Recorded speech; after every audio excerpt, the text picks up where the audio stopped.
Let's talk about what's going on with the press in Waukesha. We have the story from the Examiner. NBC labels Waukesha attack an accident. Oh, it's better. It's not just an accident. It wasn't just a guy on TV saying, well, you know what the accident here. We've got CNN. Waukesha parade crash suspect. Crash suspect?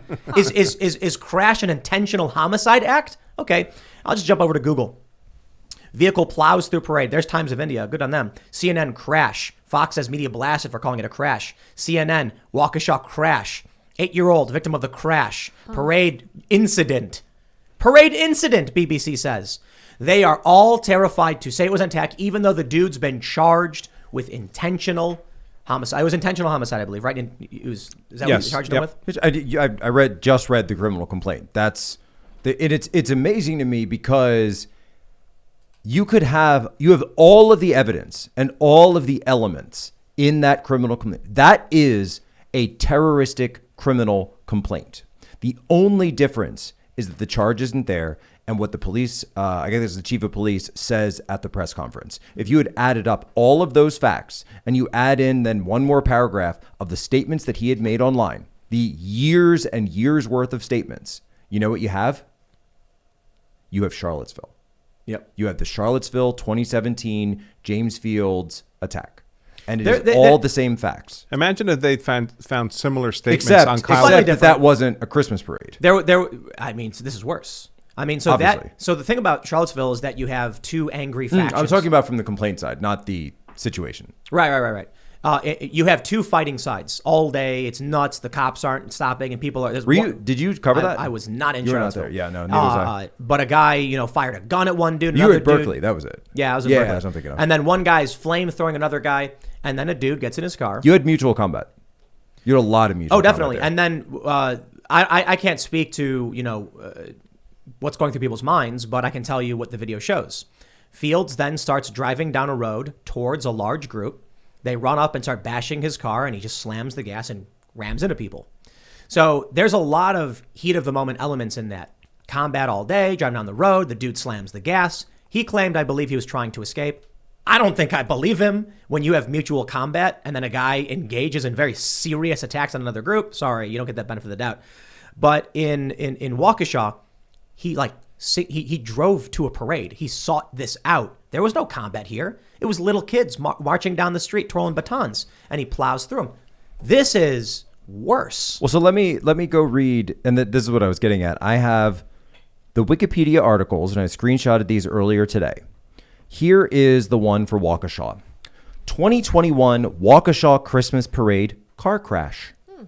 On November 21st, 2021, an SUV was driven through, no name of the driver, driven through the annual Christmas parade in Waukesha, Wisconsin. Almost makes it sound like it's part of the parade. It's so passive, right? Driven through the parade, killing 6 people and injuring 62 others. Then we get the alleged driver of the vehicle, 39-year-old Darrell Lee Brooks, is in custody. Brooks has been charged with 5 degrees of first-degree intentional homicide. So actually, it hasn't been updated because he's been charged with 6 now. Yeah. Once again, Wikipedia's fake news. Now I'll read this one. Here we go. And the next one is Charlottesville. And of course, I can't find it right now. So in Charlottesville, though, you get the driver, you get the fact that he had made a series of. It starts by saying a white supremacist. Yeah, a white supremacist. Oh, here it is. The Charlottesville car attack. The Charlottesville car attack was a white supremacist terrorist attack. Terrorist attack, right there. Perpetuated on August 12, 2017, when James Alex Fields Jr. deliberately drove his car into a crowd of people peacefully protesting the Unite the Right rally in Charlottesville, Virginia, killing 1 person and injuring 35. 20-year-old Fields had previously espoused neo-Nazi and white supremacist beliefs and drove from Ohio to attend the rally. So I think it's very important to point out that this comparison the intention is to show that the Waukesha attacker is comparable to what happened in Charlottesville. Someone who committed a violent act against a group of people, and they're horrifying attacks. But the media just absolutely slams Charlottesville every moment they get. And Waukesha, I think yesterday CNN pulled. You had a candidate in Virginia that just a month ago, ran his entire campaign was based around Charlottesville. Joe Biden the current president of the United States launched his campaign based on Charlottesville. This has been a seminal moment in American politics. Well, I think it's fairly obvious for that side there are a bunch of people posting about how they can assume the race of the individual based on the fact that the media won't report it. And it's actually not fair. It could be. It's the Coulter rule. Is that what it is? Yeah, they call it, or Coulter's law. But I think it's fair to say if they don't report the race, you could just assume the person is not white. Yes. Because it's not about any one particular minority group. It's just about the media has no problem.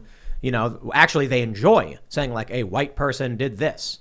So, a lot of people were pointing out, what do you think would happen? In Arbery, every moment of it. White jury, what do you think would happen if in the press we had a story about a white man with years of posts about how he doesn't like black people, gets in a car, drives to a black suburb, and then rams a black Christmas parade? What would the media say? Imagine if Kyle Rittenhouse had messages like that on his Kyle phone. Rittenhouse? Yeah. Right. Kyle Rittenhouse didn't have anti-black anything. No, but I'm saying... But he's saying if he did. We would never have heard anything but that for the entire trial. That's right? it. Right, I mean, you the Proud Boys photo. You get the one hand gesture, which, he even claims now was something that was a setup. He actually did claim that in his last interview with Ashley Banfield on News Nation. And I really like News Nation, by the way. A lot of the work they're doing. I think they're trying to kind of be what CNN was at one point, just kind of show both sides and not really try to take a side. In 1991? Yes, exactly. I mean, like the original iteration. Watching those old Keith Olbermann videos, kind of sad to see how psychotic he's become, right?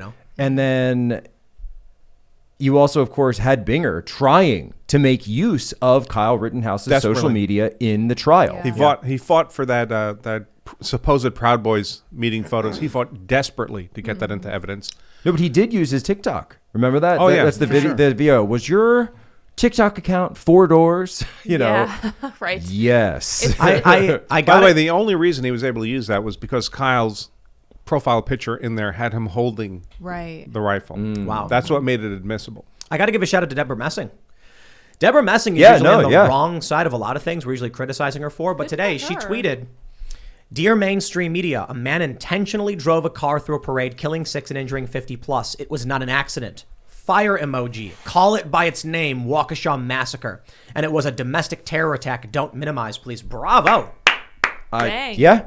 When celebrities and media are lying and omitting and covering up, and then Deborah Messing, I mean, look, she's had a lot of tweets. I've been like, oh, geez, what a crazy tweet. I'm pretty sure she's been on Siraj's list a couple times. Maybe. I'm sure she has. Probably, maybe times, not. I don't know. But she came out, she got it right, and I completely agree. She's right. And then it trended after that as well. Waukesha massacre. She started that. Yes. I believe she was the one who started that trend, and I think everybody was just shocked that here's somebody who's not just known as your typical prototypical Hollywood kind of lefty. I mean, she's like blue and on, like George Takei level, kind of just Occupy Democrats. I'm pretty sure George doesn't actually run his own Twitter account. Oh, George I'm sure Takei. he doesn't. I'm sure he has a company do it, and that's why he sounds insane all the time. Yeah. And you're like, he's probably just sitting in a room with like a warm blanket on his lap, like in the sun, being old. half asleep, being old, and someone's tweeting away on his thing, Like Gravel Institute, Mike Gravel, right. he passed, and now some he's kids not are even like- alive anymore. Yeah.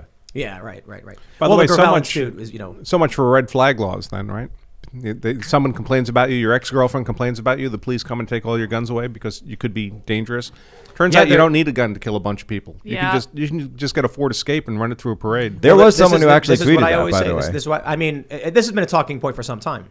But the point I bring up is that every day you live in a city, you cross a street with these gigantic multi-ton vehicles flying at you, and you're not scared of getting hit. Why?